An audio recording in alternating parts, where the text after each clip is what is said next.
Okay, So far, because he will invoke lacktheism. Okay, so the claim to the legitimacy of agnosticism toward God is a specious claim. It's fallacious. Well, the word legitimacy there is an interesting one. The situation in which you're describing, the person's quite well aware of the entailments of their beliefs. But your argument goes a little bit further than that. Like, it seems to be saying that even when people are actually unaware of the entailments of their beliefs, that it's still irrational for them to be agnostic. No, I didn't say that. What I said is the claim is illegitimate. So someone would say I'm agnostic, agnostic about God, irrespective of any of my background knowledge, just because I have a metaphysical worldview that's therefore illegitimate. The claim upon examination and analysis is illegitimate. Upon examination and analysis? Yes. So prior to examination and analysis, it perhaps might not be illegitimate. Then no. Well, then what we're just dealing with is a claim that either internally or externally is without support. It's just it will be a mere claim. A mere claim. I see. Mm-hmm. Without either internal or external support. So, for example, another way of looking at it is to say, instead of talking about God, I frequently invoke the term the God world. So and the God world means that there's God, he's eternal, he's without beginning, and anything else that is within the abstract set of the world is derivative, as opposed to the world. Need to repent of your false religion that I just demonstrated in front of your... None of which are eternal God that all the other particulars would be derived from. So when an agnostic comes along and says, I make no claim about ultimate reality being God or not God, this is actually a self-referential statement. Okay? Yeah. And the self-referential statement is self-stultifying. Because to claim you are not making a claim about ultimate reality is in fact to make a claim about ultimate reality in spite of the fact that you're claiming not to. Because when you say, I make no claim about ultimate reality, then that means that you are invoking propositions or putative facts without the necessity of referencing ultimate reality. That facts and propositions can be invoked without the necessity of invoking ultimate reality. So the claim is illegitimate.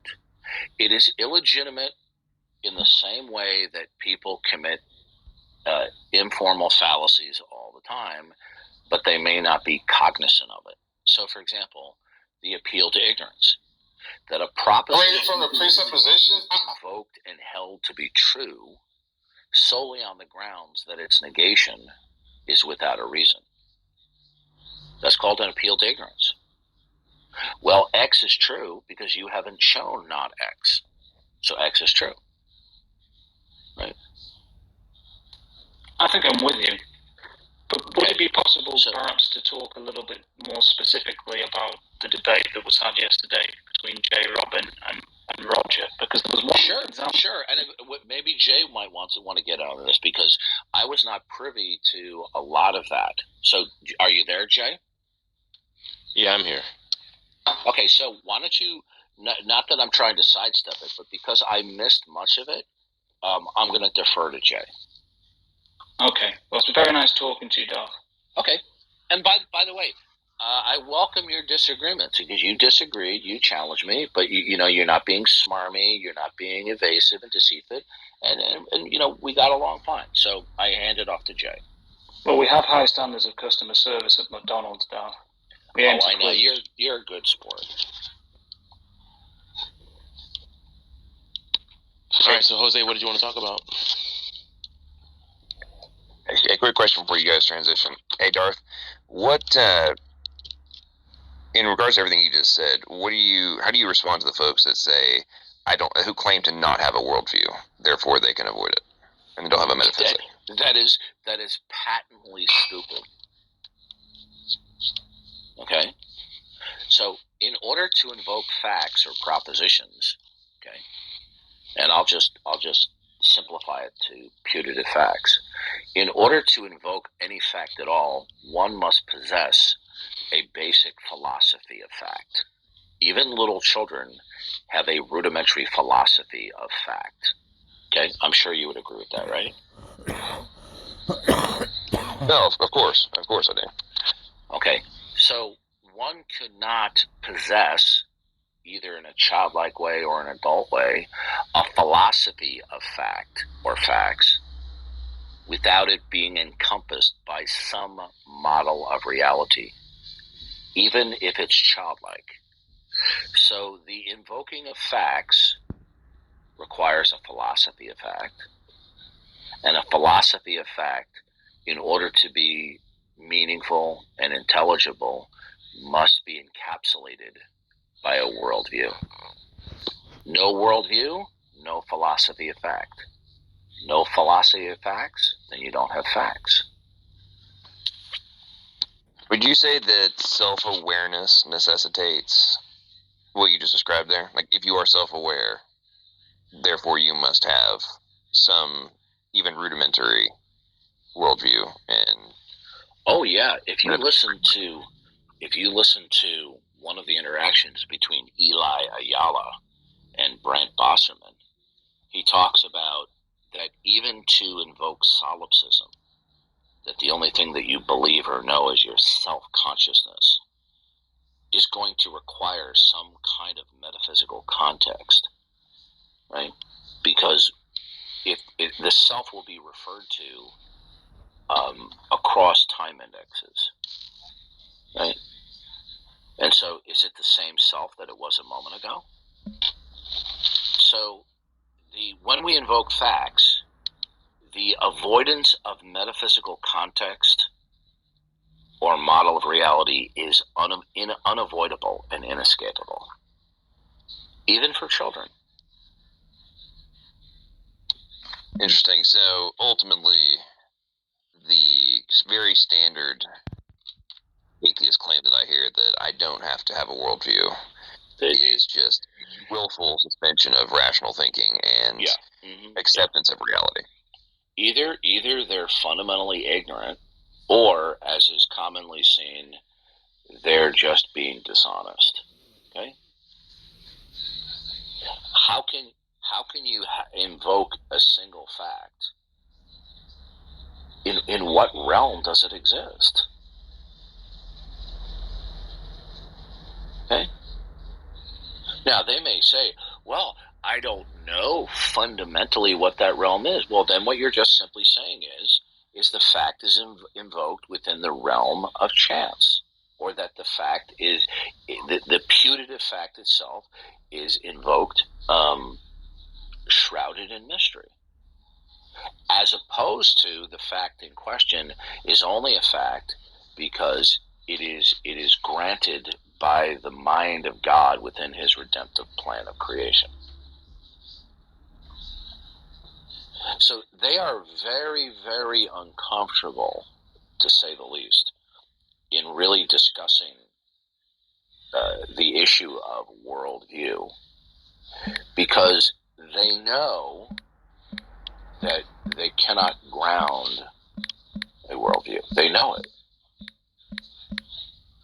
That's why they want the issue to be ignored. But what's really going on, it's not that they really believe they don't have a worldview. The issue is they want to suck you into their worldview, where facts are facts without reference to the necessity of God. I'll be back. Appreciate that, Darth. Sorry for interrupting you there, Jay. Let you and Jose get back to it. Oh, no problem. No problem. What did you want to say, Jose? Well, you can still hear me, right? Yes, I can. Excellent. First, I just want to say how much I enjoyed the debate yesterday. I thought it was very spirited.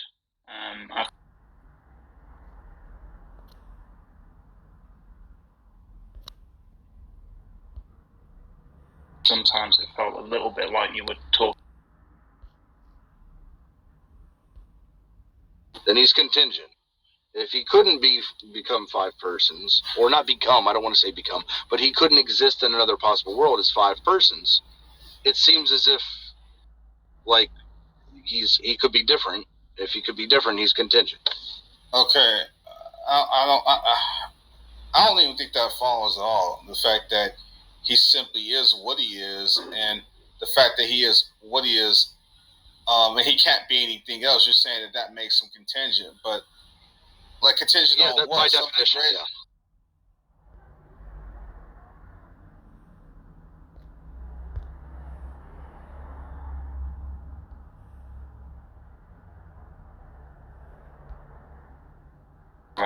Our worldviews, such as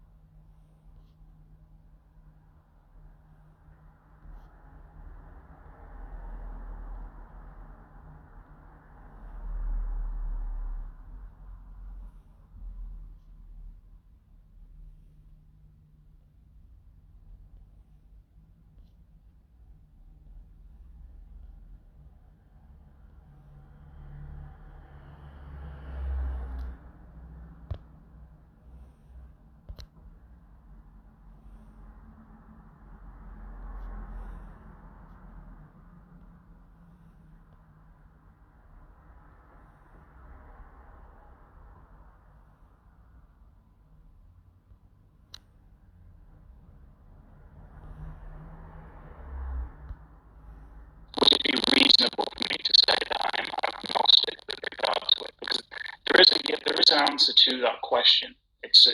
I'm not sure exactly how it works, obviously, but yeah. So I understand what you're saying, right? So I get, because this is what he brought this up, and I want to make sure, because it seems like he didn't understand what I was telling him. Okay, for one, the only thing my argument was there to address, okay, and this is exactly what I was telling him there. This is exactly what even Darth reiterated to you now.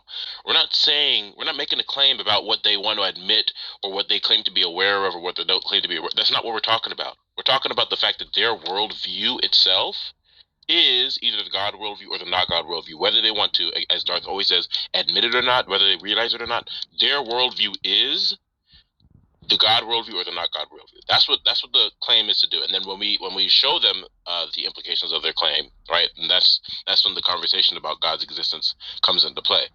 Now, when it comes to the theorems that you're talking about, and I couldn't even repeat back to you what the theorem is. I'd have to look into it. The point is that if you do affirm something about mathematics, that will just necessarily entail the theorems that you're talking about. Then by implication you do affirm the theorem, you just don't know the content of the theorem, right? Or if you deny something that is entailed, right, that would lead to the truth of the theorem, then you just deny the theorem by virtue of implication. So whether or not you're aware of it is not an issue, right? I didn't make a claim to awareness. Now, many times a person is aware of the implications of their position. Roger was aware of the implications of his position, right? And so that was another thing I made clear to him, because he was flip-flopping on his position when it came to the fact that he was saying he was agnostic or that he was not agnostic. Many times they are aware, right? Agnostic, or Roger was saying that he held to Platonism, and that that was his ultimate grounding for reality, which of course it has nothing to do with the mind, right? What his position is not a mind. And so therefore he wouldn't be agnostic towards God. He holds definitively that there is no God. That's what he holds. That's a position he holds to. Now, that's irrespective of whether or not he wants to change his position in the future. The position that he held to at that moment was that there is no God. But the claim that we're making is not an issue of what they are aware of or what they want to admit to us or what they claim to know, right? The issue is, what do their beliefs entail? What is their world view with all of its entailments, with all of its extended properties? And either the worldview that they hold to, because they are holding to a worldview, is that there is a God, or that the facts exist without dependence upon God, which would then entail the consequence that there is no God. Okay, I understand your point, I think. I'd just like to say first that I don't know Roger, and I can't speak for his worldview. I'm sure if he explained it to me, I might understand it, maybe not. So I'm not going to address that. But I'd still like to get back to this point about the legitimacy of being agnostic on, let's say, we'll call it a theory or an idea to which I have a previous entailment by virtue of my worldview. Now, I may have an entailment to believe that proposition by virtue of something that by a previous belief. But I don't think there's anything unreasonable about being agnostic about it. If it's just beyond my capacity to understand or to have any real opinion towards, I wouldn't call that illegitimate. I would call that quite a reasonable position to take. Now, if I were talking to somebody who genuinely did not have the capacity to understand the kind of arguments that followed from their background beliefs, and they would tell me, well, I'm not really sure about this, and I would say, well, that's ridiculous. Like, you should be sure. Like, this logically follows from something that you believe. I would feel like I was being a little bit... The logic. I'm Mark Thorsby, and this is a course which overviews perhaps the we should basics. accept that agnosticism is a reasonable position to take if someone can't fully understand the consequences of their background beliefs.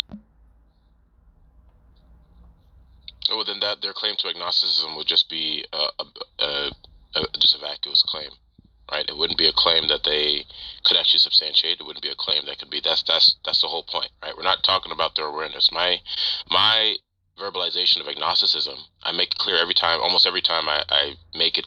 I invoke the word. I'm saying that you're not in a position where your worldview is not going to entail that God does or does not exist. You're not in a position of neutrality. You will be committed logically to one of two positions, okay? And that's what we're talking about, not their awareness of the propositions or their awareness of the entailments, okay? Because that's not what I'm even trying to address. Okay. The word neutrality came up there, and I was hoping it wouldn't, because I was beginning to learn yesterday. Am I still here? Yes, I can hear you. Oh, excellent. I'm beginning to learn as of yesterday that perhaps there is a difference between neutrality and agnosticism on a question. So I don't want to confuse things by bringing up neutrality. I really do just want to refer to agnosticism when it comes to this. And all I would say is that quite often people are going to be unaware of entailments that they have. And there's going to be some very complicated metaphysical and philosophical, theological things. And I just don't think it's fair to say that it's an illegitimate position to be agnostic about things that people just really aren't aware of and aren't capable of following through to their logical conclusions. Like, I think it's quite a legitimate position to take. I mean, the term due diligence came up yesterday in the debate, and I think people perhaps wouldn't be being diligent if they were to be a little bit hasty in assenting to things that they don't fully understand, even if you demonstrate that there's an entailment there. Well, Jose, you keep responding to things I'm not saying, right? So you again mentioned people's awareness of other propositions. Nobody's talking about awareness. I made it clear, Darth made it clear when he just talked to you, that we're not talking about people's awareness of propositions. You're talking about the claim itself and whether or not the claim is true in virtue of the fact that, like, the claim to neutrality is true, that they neither hold to a worldview that God exists or that God does not exist. That's what we're talking about when we say agnosticism. And more times than not, I will use a term like neutrality.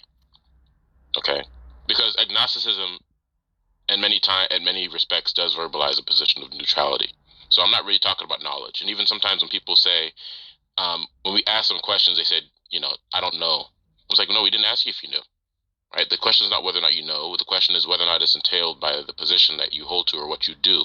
You know what you're doing, right? So is what you're doing going to commit you to one consequence as opposed to another? We're not talking about what people are aware of here or what they want to admit. That's not an issue of the conversation. So it might have been miscommunication if you thought that we're talking about awareness of things, but that's not what we're talking about. We're talking about the fact that they're committed to a position logically. Okay. Well, I understand what you're saying, but I do think that what I'm saying, it was relevant to what was being discussed yesterday, and perhaps that got lost somewhere because somewhere in the communication between you and Roger. But anyway, I don't want to take up too much of your time, and I have limited time as well. But I'd just like to say thank you very much for listening to my question. Definitely. Yeah, I would just say that Roger, at many points, he wasn't representing what I was saying properly, right? So he just made a lot of claims, and I could list off, on my hands, like quite a few of the ones he was talking about. He was misrepresenting my claim that you can't be neutral, just ipso facto, because of the fact that there's a true dichotomy. That's not the claim I've ever made. That's not what I've ever intended to communicate. He made claims about awareness of things. That's not what I was claiming. Gentlemen thinker, philosophical a lot of things, a lot of claims that were just not accurate representations, right? Not accurate construals of what I was saying. And so and then I made things clear to him like numerous times. I said, that's not what I'm saying. In that conversation and in previous conversations, it didn't seem like he cared, or it didn't seem like he was interested in actually listening to that, and he would just revert back to the same mischaracterization of what I was saying when it was his turn to speak again. So yeah, I was starting to think that he was being a little dishonest at that point. But yeah, just make sure it's clear. My position is not, or my argument is not supposed to address what people are aware of. The issue is the fact that it's entailed and that they're committed to a position. Okay. So, but yeah. Well, like I say, I have limited time, so if you want to put me down, take me off the stage. Anyway, I'd just like to say thanks again. Have a good day. Yeah. Thank you for coming up. If you want to ever talk again, you come on the stage. You're more than welcome to. All right, Sharnim, are you an atheist? Hey, yep, I'm an agnostic atheist. So I just had a question about what you said earlier. You said that there are implications of the claims that atheists make. So what would you say is the implication of the claim that I'm not convinced that God exists? Well, if you don't affirm God's existence, right, in virtue of the metaphysic that you do hold to, you would end up being in the position of denial, okay? Because what the worldview that you hold to is going to either entail that God does exist or that God does not exist, because you're going to answer questions with respect to the fundamental nature of reality, okay? What is fundamental in your worldview of mind? Could you repeat that question? Is what is fundamental to all states in your worldview a mind? When you say fundamental, the foundation of all reality. I mean, I wouldn't say there is a foundation. I mean, I wouldn't say if mind is the foundation for the reality. I mean, do you mean by that? Do you mean that if we didn't exist, reality wouldn't exist? Is that like kind of what you're getting? Well, we're talking about, so when you're holding to a worldview, either you're going to hold that there is a fundamental mind that is going to be the answer to these questions as it pertains to the nature of reality, or that it's not a mind, okay, and whatever that is not a mind. So do you have a metaphysical position as to the nature of reality, or what it's grounded in? I mean, are you saying that is there any metaphysical entity to explain where the reality comes from? Is that what I'm asking? is? Do you have a position? I'm asking, do you have a position as to what the fundamental nature of reality is? No. I mean, because I don't know if there is any fundamental. Okay, then you can't invoke facts meaningfully. The invocation of facts is vacuous, because facts and predication, invocation of those things are only meaningful with respect to a metaphysical framework that you're adopting. Because you invoke truth, you invoke falsity, you invoke possibilities. If you don't have access to what those are fundamentally, then it doesn't mean anything for you to invoke them. There's no reference point. So what you're saying is that I do need to have an understanding of metaphysics before I. Yes. Okay. Okay. So, is this something that is every human is naturally inclined to, or do you think that is Yes. something? Okay. Yes, people, So, everyone is born with the awareness and knowledge of God. God says He's revealed Himself. He's made His existence plain to them, that no one is going to be with an excuse come Judgment Day. okay. So what you're saying is that I was born with the inclination to believe in God. Yes. Okay. I mean, if that was true, then are you saying I have somehow learned not to believe in God? Like I've gone against my own nature to believe. Well, you want people have a proclivity also towards rebellion, and you value your rebellion and autonomy against God more than you value the submission to God. So that's the reason why people live in rebellion.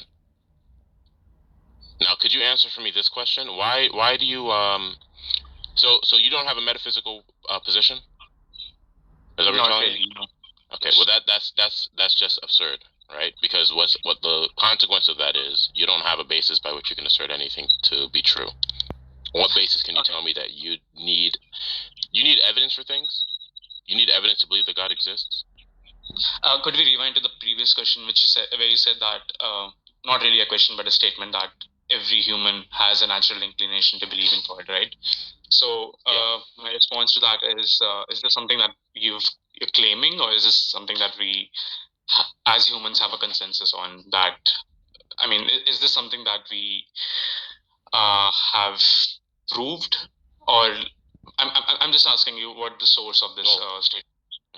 Well, the source of the statement is God's revelation. Proof and persuasion, let's make sure that it's clear. There are two different things, okay? So I could prove something to you in the sense that I'm presenting with you a definitive, necessary proposition, and you may not be persuaded by it. You may not be convinced that it's true, right? So the proof would be ultimately would be God's revelation, okay, in the scriptures. Now, particularly I'm talking about passages like Romans 1, where it makes it clear that God has revealed Himself to all men, and that no one is going to be with an excuse on Judgment Day. And so, insofar as God has revealed Himself to you, then there is no, you're going to be held accountable for it. I'll put it that way.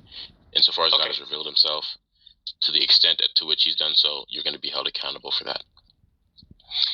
So the God's revelation is something that I would be exposed to once I'm born into this world, right? When you say there is a natural inclination to believe in God, that inclination in itself is only kind of strengthened by the God's revelation, right?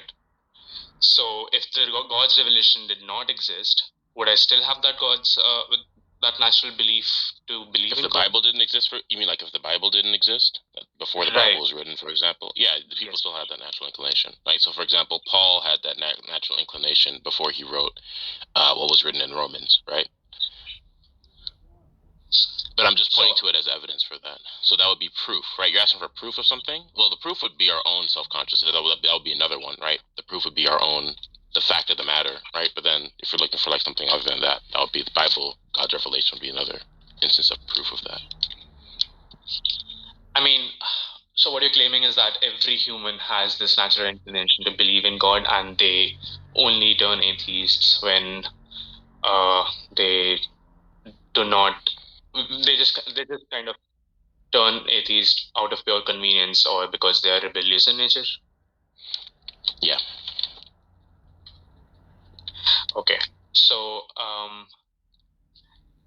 if Bible did not exist, would we still be aware of all the things that are presented to us about Jesus, or not just Bible but any other religious scripture? Until those scriptures came into being, were we aware of all the things, all the properties about God, or all the different? No. Exactly. Yeah, so like the people in the Old Testament were not fully aware. So God engaged in progressive revelation where He revealed things about Himself through time that we came to know. Right. So there were things about God that we did not know until these scriptures came into being, right? Yeah. What's the problem with that? Okay, so we were not fully aware about God at all until until we were taught about those things. And what you're saying is that naturally we had the inclination towards believing, and then this kind of just provided more data to us and pushed us towards that direction. Okay, so what you're saying is that there is not nobody at all in this world who is not born, or rather, who is born without the inclination to believe in God. Is that what you're saying? Yeah, we're talking about So on what basis? At least like a functioning normally functioning people, of course. Right. So on what basis do we substantiate that claim? Your own self-consciousness attests to that, and then God's revelation in the scriptures attests to that. No. I'm not talking about God's revelation, because, like I said, that's something. I'm just talking about how we are born. We are born with that natural trait, and you said so. The answer to that question is your self-consciousness, right? I'm not talking about your own. So the fact of the matter is going to be what's indicating that, which is that you have the present. You possess the truth about God, whether or not you want to deny or suppress that truth that you possess. You have it. So right. Okay. So what you're saying is that everybody is born with the truth of God, and some people are just in denial, right? So my question is, how do you claim that these people are born with this truth of God? Like, this is like you mentioned, this is something that comes out of your own self-consciousness, right? So for you to say that everybody is born with this, isn't that somewhat of a stretch? Because why is it a stretch?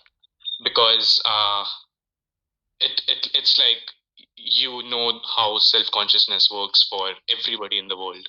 So how do you know that this is the case? I mean, for you to say that everybody is born with this inclination, everybody is born with this truth of God. I'm still not sure. Revelation attests to it. I'm not really clear on your question here. Okay. Yeah, let me rephrase.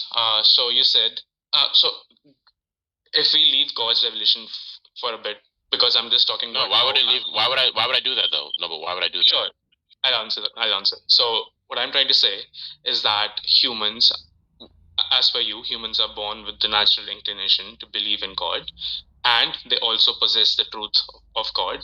And as we live our lives, we are also exposed to the God's revelation through the scriptures, and that only strengthens our belief in God, right? So until we are kind of exposed to these God's revelations, we still, as per you, we still have that truth of God inside of us, right? It's still a part of our consciousness. So my question to you is, how do you claim that everybody is born with this so-called truth of God? And because God revealed it. Sorry? Because God revealed it. Yeah. So how do you? So that's what I'm asking you. How do you know that God revealed it? Because God revealed it in the scriptures. Okay. So that's what I'm saying. These scriptures is what we are exposed to later, right? That is something that was. That's how I know. Much of history is like I know my own self-consciousness attests to that, but when it comes to like other people, that's how we know that God. When it comes, or just anything else in general, when it comes to God's revelation, we know other things about God. We know other things about the world because they've been revealed to us by God. Is there like an objection, or is there like a rebuttal to this that you're trying to give? Because I've given you the same answer now almost half a dozen times. It doesn't seem like you understand or accept the answer. So maybe there's a rebuttal in line. No. I think. Hold on. Sure. I just want to add really quick. The scripture isn't the only way that God has revealed these things. That's only part of the revelation. Right. I made it. Yeah. So God revealed Himself in natural and special revelation. Right. I'm telling you, there's many different types of revelation. Our own self-consciousness, again, is part of that revelation. That's how we can know that God exists. So this isn't like a one or the other thing.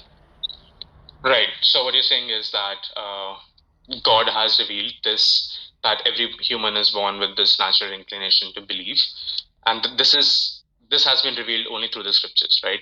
So until the scriptures were not available to us, would you say that? Would you still claim that everybody is born with those with that natural inclination to believe in God? You wouldn't be sure, right? I don't know. I don't know what I would do. The point is that the Bible's made it clear that everyone has been revealed God, or God has revealed himself to everyone, I'll put it that way, and that no one is going to be with an excuse. Now, it was still the case that was the case before that was written down in the Bible. God had still revealed himself to everyone before Paul wrote that in Romans. So there is no issue here. What's the issue? I'm trying to get at the heart of the issue that you may be trying to. Right. So okay. I mean, I'll try to kind of approach this in a different sense. So I'm born in a Hindu society. I was not revealed.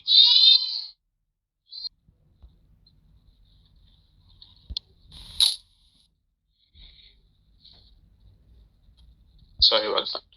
So when I was born, I mean, obviously, I was exposed to the Hindu scriptures and not Bible, and there is no such claim of the fact that everybody is born with a specific truth of God, which is like, innate part of us, and it's part of everybody in the world, right? So for me, I didn't have a natural inclination to believe in God. I only learned about it as I grew up. And now, according to you, you you would say that I'm just being rebellious because I don't have any reason to believe what you're saying, right? So I mean, yes, you were born into a society and to a community that was disposed towards rebellion against God. That's all you're telling me, right? And so at a very early age, you are trained up in rebellion against God.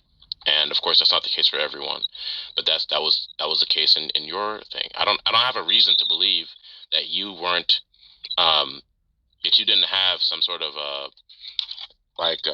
foundational or fundamental knowledge of God, and that you were then trained in the way of rebellion. I don't have any reason to deny what I just said. So yeah, so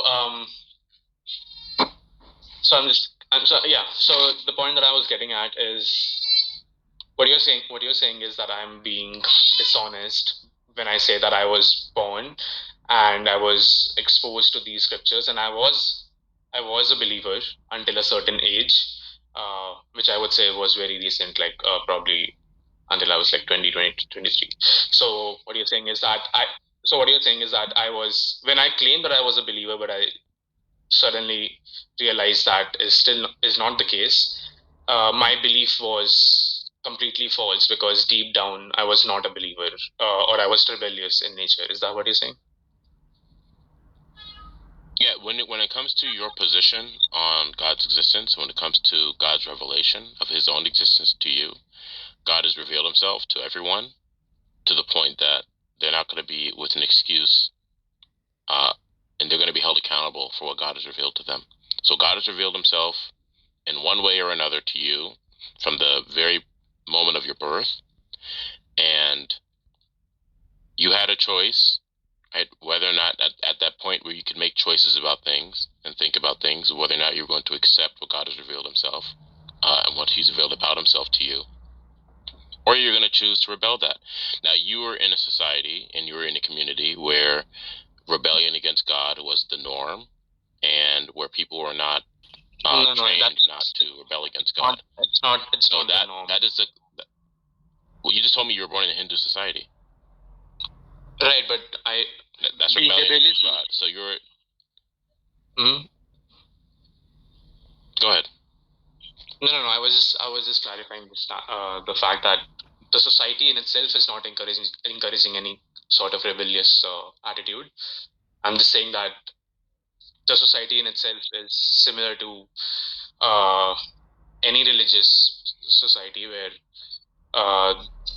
there are religious scriptures and all there is some sort of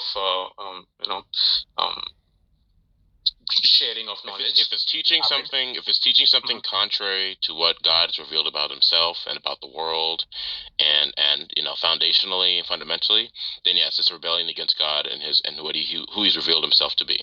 Okay. Now, Hinduism teaches vastly different, theology, has a vastly different theology. It's contrary. It's an antithesis to what God has revealed about Himself. And so you, along with all of the people that were in your community, were raised and nurtured to rebel against God. That's what it is. It doesn't mean that you didn't have a fundamental knowledge or foundational knowledge of God to some extent. It just means that at the point where you could choose whether or not you're going to rebel against God, you were in that fertile environment where rebelling against God was a norm and it was encouraged. And that's what you chose to do. Right. So what you're saying is that because it was something completely different from Bible, it was rebellious in nature on its own. Just for the sole fact it was not about Bible was not a part of that society. So only because of that specific reason, it was already by default rebellious, and by which I would say that any religion. Would you say that any religion apart from Christianity is? If it's a worldview that it is idolatry in one way or another, okay. If it exists and it teaches contrary to what God has revealed about Himself and how He's created the world, then yes, it's contrary to that. Then it will be an idolatrous worldview. It will be a construct that you're going to be using and holding to because you preserve and you want to keep the rebellion against God. You don't want to submit to Him. Okay, but yeah, that's not what Hinduism is about. It definitely does not encourage any of that. Okay, sir, are you talking about when you do you hold to Hinduism? So Hinduism also has the concept of sir, listen to me carefully. I asked you a simple question. Do you hold to Hinduism? Yes or no? No. Okay. What is your basic worldview? I don't know what the question, what the definition of the worldview is. Everybody has a worldview involves the entire collection or set of your beliefs, and those beliefs are some beliefs depend upon other beliefs. So some beliefs are more fundamental or foundational than other beliefs, right? And so it is the set of beliefs that you use to interpret your world. And that set of belief is usually unified either concretely or abstractly. Concretely means that there is something that is singularly fundamental that dictates all of the parts or the particulars, okay? Now, if you have an abstract unity for all your beliefs in your worldview, then it is just your mind collectivizing or grouping into a set all of these separate particulars. Everybody has a worldview, okay? Even little children do, okay? Now, do you have the worldview where you believe that what is fundamental and foundational to everything is an eternal mind that we call God, who is designated as the creator, and everything else is his creation? Do you believe that? No. Okay. Do you believe that there is an eternal set of two or more independent particulars? There is no fundamental mind. Is the world that you believe in dictated by one thing?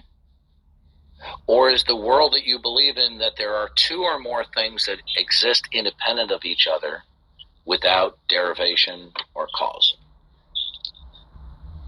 So, which do you believe? Either you believe that something is fundamental to all dependent states, or you believe that nothing is fundamental and that there are two or more particulars that eternally just simply exist. They coexist. Which do you believe? Can you expand on the second option? What do you mean two or more particulars? Well, unless you believe whatever particulars just come into existence, Why do any particulars exist? If they're not derivative or caused by something that is fundamental and is uncaused, why do any particulars exist, sir? So that's your question, right? Yeah. Why are there any particulars? Whatever they may be, why do they exist? So when if the answer to that is I don't know, is that a dishonest answer? I'll just say for the sake of discussion at the moment, no. Okay? Okay. So what you're now saying is that you believe that there is a large number of particulars that just simply exist without any reason, either internally or externally.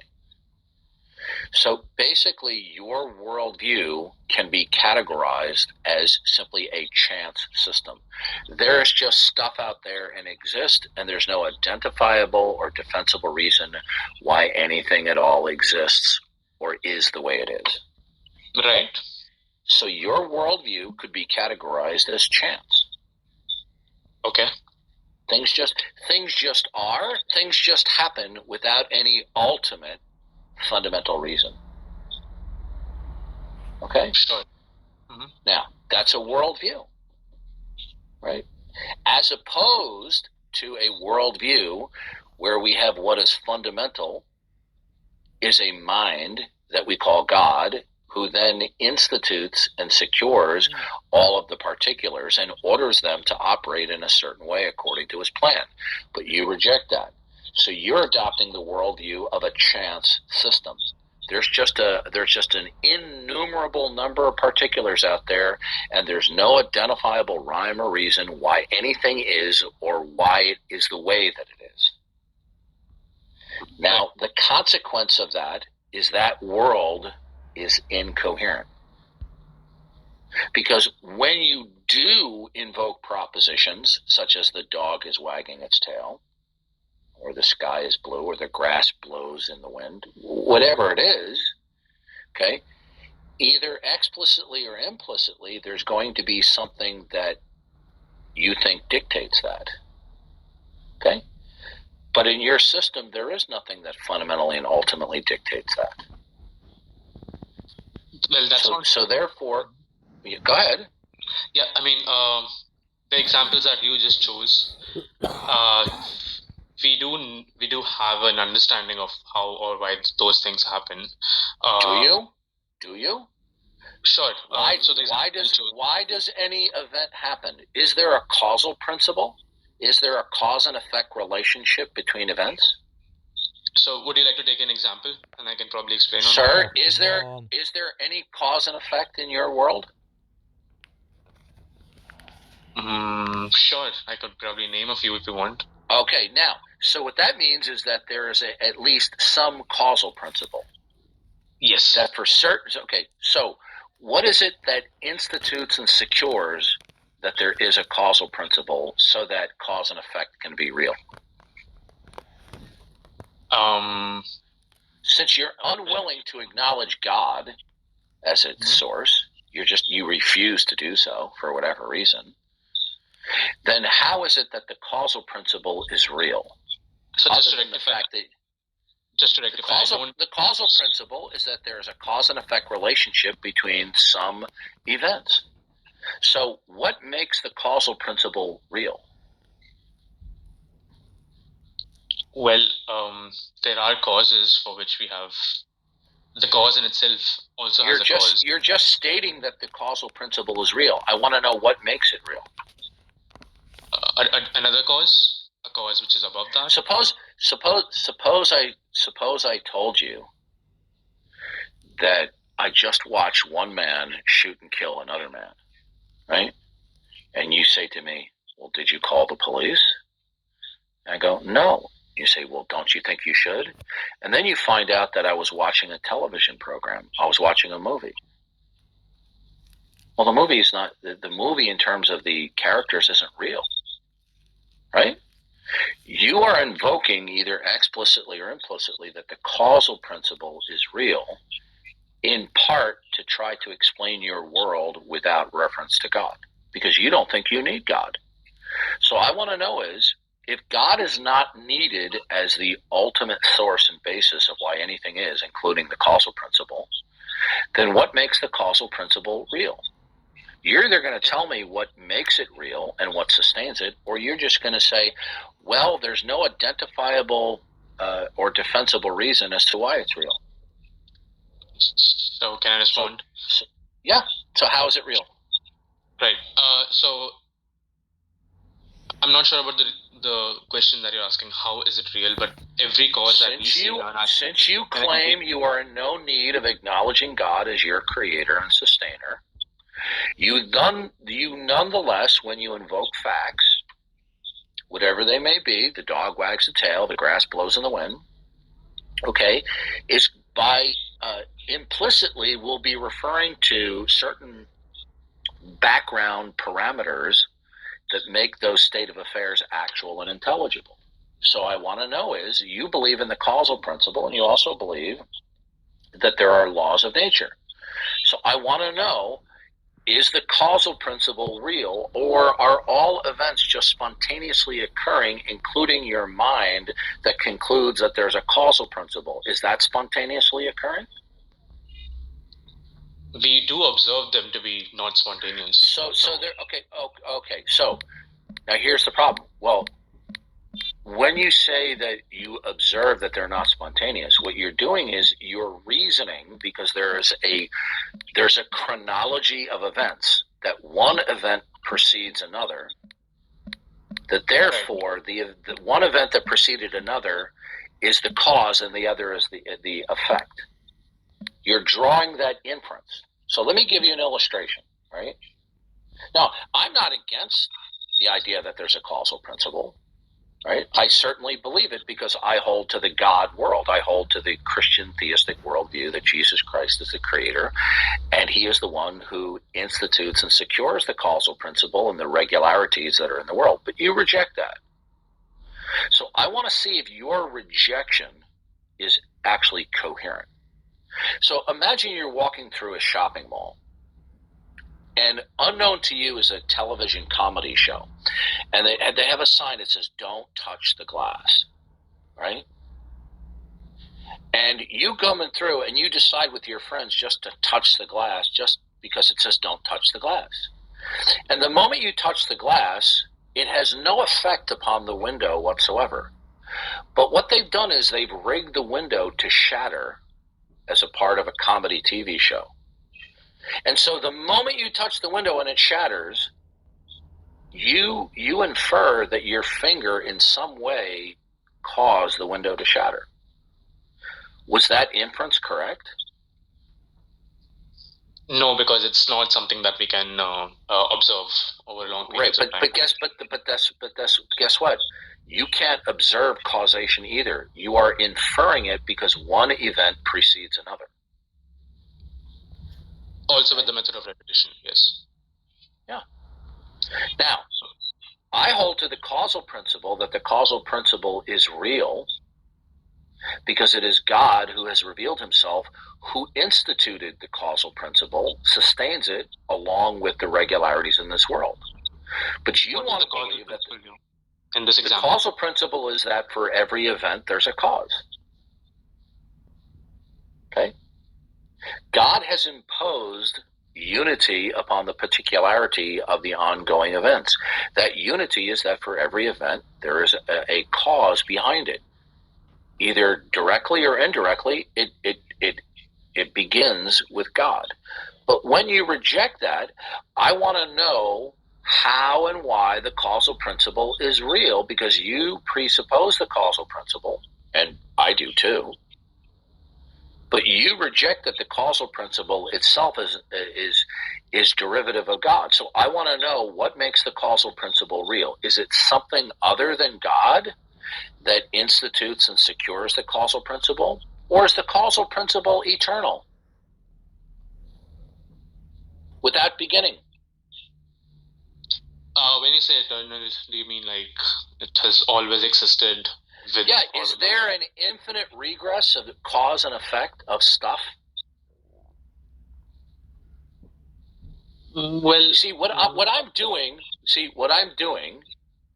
is I'm showing you by a line of questioning that when you reject the God that you know, the one true creator, who's made this world, he's made you to know that he exists, but you do not want to believe in that God, so you decide instead to adopt what we call an idolatrous construct. You have erected a false worldview so that you can escape the worldview of the one true God as creator and acknowledge and be grateful to him as creator. So you've constructed an alternative worldview out of which you invoke facts, right? So now, I want to know how that's coherent. So do you have a coherent explanation of how the causal principle is real? Right. So all the causal principles that we are exposed to, all of them, as we know it, have a different cause behind it, right? Is the causal principle at base? Is it self-contained? Listen carefully. In the Christian worldview, the causal principle doesn't exist in and of itself. The causal principle exists because it is instituted by God himself, and it is sustained by God. But you reject that. Which causal principle? I want to know what makes the causal principle real. Is there something that is fundamental that institutes and secures the causal principle? So I need clarity on that. Or is the causal principle eternal and without beginning? Right. So I need some clarity on the question. You said that this causal principle is instituted by God. Which causal principle are we talking about? Because in the examples that you took, all the causal principles had a predecessor to it, right? So when you say, Sir, I'm really simplifying this for you. Okay. Do you believe the causal principle is real? In the examples that you chose, yes. Okay. Now, do you believe that the causal principle and its subsequent ideas is instituted and secured by the mind of eternal God? I'm not sure. I'm not convinced of that. So good. So you do not believe that. Okay? If I said I don't know. Okay. Well, if you say I don't know, then you're making a claim that you're suspending judgment, but you're not suspending judgment because you believe the causal principle is real without the necessity of referencing the necessity of God. So in spite of the fact that you're claiming you don't know, you are invoking the causal principle and laws of nature without acknowledging God. These things just are. Okay? Either you will invoke the causal principle and the regularities of our world. When you said let me finish. Let me finish. No, I just want clarity on that. Let me finish. Sure. When you invoke the causal principle, whether it's explicit or implicit, okay, it will be invoked to be real either in virtue of the product of the mind of God or without referencing the mind of God. So when you invoke the causal principle, explicitly or implicitly, is it without referencing God? And that's the same question that I answered. The answer is yes. The answer is yes. I mean, well, your answer is yes, but my answer is I'm not. Either you're dead or alive, right? Right, but in this case, listen to me. When you invoke any fact, the dog wags its tail. That fact will either explicitly or implicitly reference the necessity of God, or it will be without referencing the necessity of God. So when you invoke facts, do they reference the necessity of God? Do you do that? I'm asking what you do. I mean, I sit there and go, I don't know. Do you reference the necessity of God when you invoke facts? The answer is no. You don't. No. Good. So this idea, when you go, I don't know, is a verbal smokescreen. You're making a verbal pretense that you're suspending judgment when, in fact, you have made a judgment that it is not necessary. You have made a judgment because you are willing to invoke facts without God, right? Are you willing to invoke facts with God? Can I respond? Can I respond to the previous statement? Yeah, I want an answer to that question. No. Okay, listen to me. Listen. You keep on dodging my questions. No. I answered. I did answer. I'm going to ask you a question right now. The next fact that you invoke, will you reference the necessity of God in order for that fact to be actual? Will you do that? I'm not sure what that question means. Which fact? Will you acknowledge the necessity of referencing God with the next fact that you invoke? Will you do that? No. Okay, so you haven't suspended judgment. You've decided that facts can be invoked without referencing the necessity of God. Yeah. Okay? Yeah. So you can stop with this I don't know business. So can I clarify what I meant by I don't know? Okay. It doesn't matter. We're already clear. You have decided. Listen, but you didn't let me finish. Is it your position? When you say you don't know, you mean you have no knowledge. Is it your position what do you think the that word you will invoke facts without referencing the necessity of God? Is that your position? He's agnostic, is he? I don't know. Yes. Okay. So you can no longer claim agnosticism because you have decided that facts can be invoked without the necessity of referencing the necessity of God. Yeah. So you're not undecided. You've decided that facts are stand alone without the necessity of invoking God. Right? What facts are we talking about? What facts are we talking about? Sir, you're playing dodgeball now. I'm asking. Listen carefully to my words. I want clarity on your question. You have decided. What do you mean by a fact? That you will invoke one or more facts, whatever they may be, without referencing God. You've decided that, haven't you? Depends on what facts we're talking about. I'm not sure what Goodbye. Yeah. I'm still asking for clarity. Goodbye. This is the game. Dishonest. Dodgeball. Wait, what the facts? What do you mean by facts? What facts are we talking about? Okay. You see how craven the sinful human nature is that does not want to acknowledge God? They will say anything, no matter how stupid, no matter how obtuse, how twisted, warped, as long as they don't have to acknowledge that they are indeed denying God. They know they're denying God, but they don't want to admit it. So they just come up with this verbal wall of words, and they waste our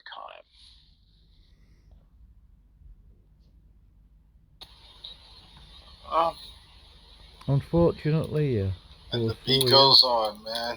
I think I understand the reason. Never fails. I've got it. Was that a Sonny and Cher song? Yeah. I believe, yeah. If I remember correctly, I think it was. Poor Sonny. He died in a skiing accident. He slammed into a tree and died. I did not know that. Yeah. I can't. Did you also know that he became a semi-famous congressman in the United States? I didn't know that either. Yep, he was elected to Congress.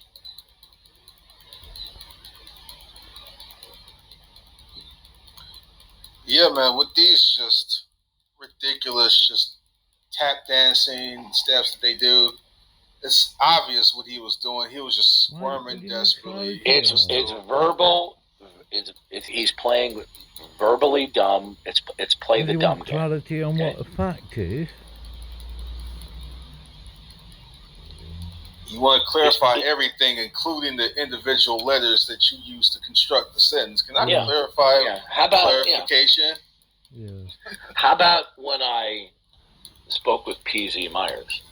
P.Z. Myers, how is it that God doesn't exist? And he goes, oh, well, I'm not saying that there couldn't be a guiding intelligence, meaning God. But then months later, he does a YouTube channel and categorically says, there is no God. See, this is the problem. We are not dealing with people who are intellectually honest, even the academics. Okay? True. If you ask the right, precise questions, they're in deep doo-doo. And they don't want to be in doo-doo. So they will lie, they will evade, they will obfuscate, they will play dumb, they'll play the definitional game.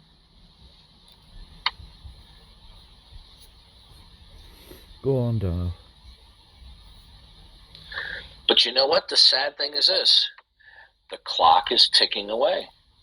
We are now several heartbeats closer to Judgment Day. And all of the unbeliever going, oh, I don't know. Or, oh, I don't have a reason to believe in God. Hey, keep it up. You're going to get what you want. You're going to get eternal separation from God unless you repent, radically change your mind about God as your creator, and that your culpability, your moral accountability, and that you're sinful before an eternal and just and righteous God, and that you are in need of salvation, and you need to turn to Jesus Christ. But they don't want to do that. Okay? Well, And that's the gospel right there, but we don't ever talk about the gospel in here. Oh, apparently. right. We never talk about it. And you see, the biblical presuppositional apologetic actually brings about, when it is clearly presented, a conviction of sin. Because we are not presupposing that our non-believing interlocutor is in any sense neutral or simply or merely intellectually unconvinced. By the way, if we have any unbelievers who would like to raise your hand and come up and explain how your unbelief in God, and specifically your unbelief in the God of the Bible, is justified or rational or warranted, Terms and come on up. definitions vary from person to But person. the majority of these people don't have the guts. Okay, it's kind of like at the end of the movie Nevada Smith, where Steve McQueen played a cowboy whose parents were brutally murdered by some cowboy gangsters, led by the famous actor Carl Malden. And he hunts down each of the men who killed his parents. And finally, the last one remaining was the gang leader, Carl Malden. And he finally tracks him down, and there's a shootout, and he ends up shooting Carl Malden in both hands. And then he starts walking away, and Carl Malden begs him to kill him, and he says he won't do him. And Carl Malden says, you haven't got the guts. You haven't got the guts. Well, the atheists don't have the guts to actually talk turkey, to actually speak truthfully and transparently about what they really believe. And that's why we waste so many man hours with their verbal semantics and gymnastics. They waste our time.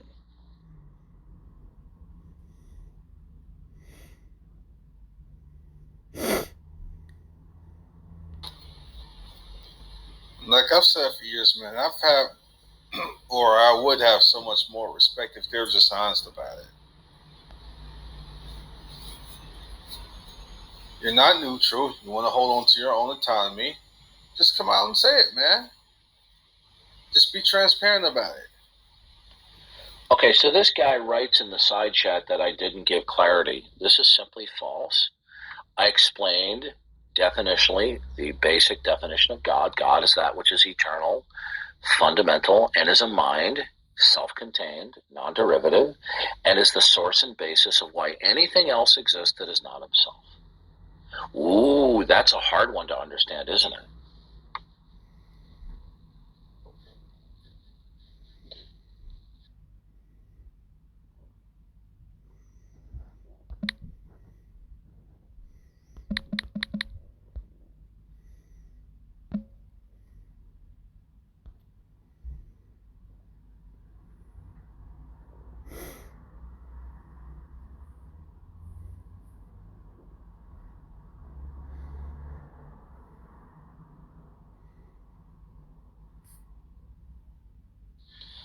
Have you noticed how when I ask the same questions day in and day out, and I dumb them down, I simplify the questions, I clarify the questions,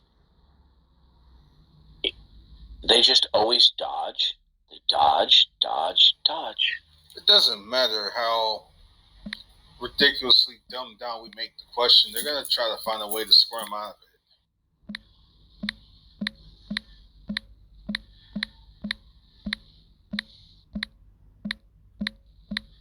Is Zfar raising his hand, or is that just some logo on his avatar?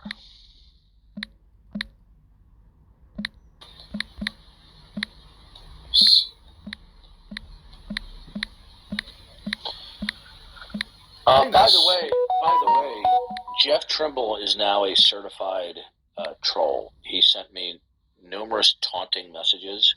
He's lying about what went on in Clubhouse yesterday between myself and JRobin and Roger Smith. He's outright lying about it. Okay? So, the next time you encounter Jeff Trimble, Tonlock, be aware that this is a man who is in his 60s. He's told us this. And he's literally as deceitful as a maniacal ADD 14-year-old who is pathologically deceptive. Okay? You're dealing with somebody who is overtly deceptive and evasive.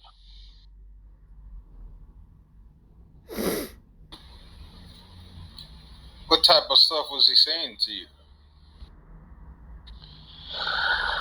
Well, he has a long history of being utterly evasive and rabbit trailing when you ask him clear, concise questions. But the final straw was when he posted that clickbait title that Roger Smith, who we had a very good interaction with in spite of, at the end, he was becoming evasive and contradicting himself. Jeff Trimble started a room saying that Roger Smith destroyed both myself and JRobin, which wasn't at all. Jay Smith got dismantled, dissected. And by the way, Jay's a smart, Roger, okay? Roger Smith, who was an unbeliever, I like him. He's very cordial. He's very intelligent. But he finally revealed he's just as evasive and deceptive as the atheists are. He just does it in a more subtle fashion and in a prolonged way. But he did nothing of the kind to destroy my position or JRobin's, yet Jeff Trimble posted that clickbait title. And when I messaged Jeff Trimble that this was an outright lie and clickbait, he just typed me a message back, ha ha ha ha. Here's what the message he sent me. I just want to let you know so that you don't waste your time talking with him. I blocked him, so it's not coming up here. Let me just see. Yeah, I blocked him, so I can't see the message now. But he wrote back saying that he loves baiting me and taunting me and all this. So he's basically admitting he's just a troll. Yeah, so he's just a man-child. Oh, yeah. A 13-year-old trapped in a 60-something body. Okay, if we have any unbelievers who want to come up, all right, and discuss the Christian worldview versus your not God worldview, you're welcome to raise your hand. Okay? Now, in capsule form, the reason why God exists, the reason why the Christian God is the only true God, is because he has revealed himself in creation and through human history, providentially and inerrantly recorded in the Bible, culminating in the person of Jesus Christ. And those self-identity claims are undeniable and irrefutable. Okay? And when I say undeniable, I just don't mean somebody says they deny them. I mean you have to offer a defense of the denial. And the reason why they're undeniable is because Jesus Christ, who exemplifies the Godhead, has the characteristics, the property sets, the eternal attributes that are going to be needed collectively in what is a first principle or what is metaphysically primary, so that consequently there can be human reason, truth, and intelligibility. If that is not accepted, then the person is making an implicit counterclaim that the not Christian worldview provides for the metaphysical underpinnings for truth, reason, and intelligibility. Well, the question is, what is it? And we usually have one of two responses. Either they have nothing to identify, which is metaphysically first or primary, or what is fundamental, dictating all secondary or dependent states, right? Or they'll just tell us what is fundamental, and yet they'll give us a gobbledygook explanation of how they arrived at what is fundamental. Okay, like for example, who's that really arrogant? What is his name? Leo Phileas. Do you remember him? Yeah, Leophilus. I remember. Yeah, Leo Philosophus, or whatever, however you say his name. He said in an interview blog that naturalism could not be defended, right?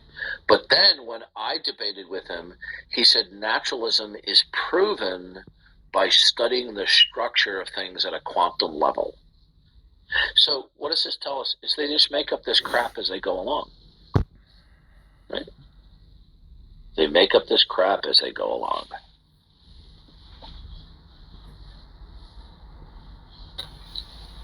32 people in here now. One non-believer wants to come up. Interesting.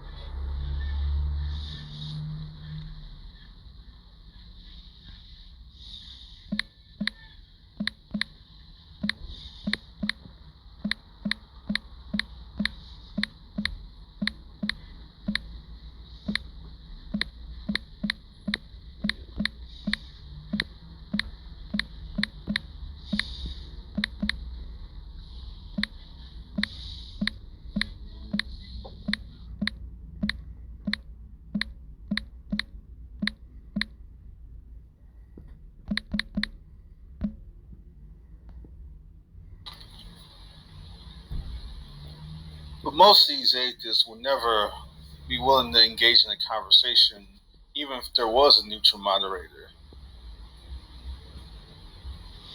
No, what they do is they'll just run their mouth off giving a community college lecture, and they just ignore what the opponent says, and then they go blah, blah, blah, blah, blah, blah.